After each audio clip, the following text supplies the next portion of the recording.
Sementara itu 12 dari 22 tersangka kasus korupsi tata niaga komoditas timah sudah diserahkan ke Kejaksaan Republik Indonesia Jakarta Selatan. Sementara itu terkait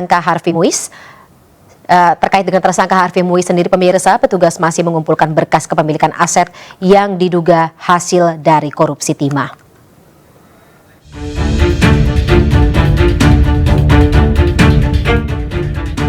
Crazy Rich Pantai Indah Kapuk dan selebgram Helena Lim serta suami Sandra Dewi Harvey Muiz menjadi dua publik figur yang merupakan tersangka atas kasus korupsi tata niaga komoditas timah di Bangka Belitung di wilayah izin usaha pertambangan atau IUP PT Timah Tbk tahun 2015 hingga 2022.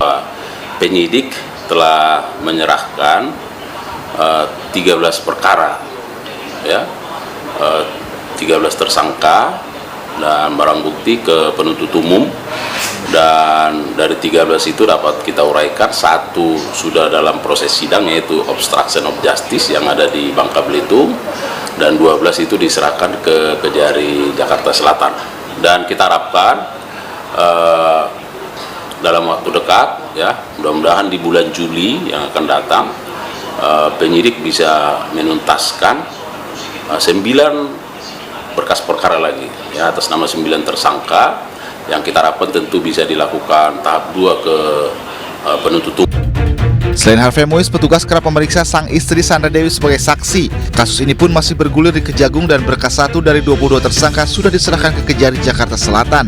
Sementara 1 orang akan segera disidangkan. Selain masih mencari adanya tersangka baru, Kejagung telah menyita sejumlah barang bukti dalam perkara yang merugikan negara mencapai 300 triliun rupiah ini. Tim Liputan iNews melaporkan.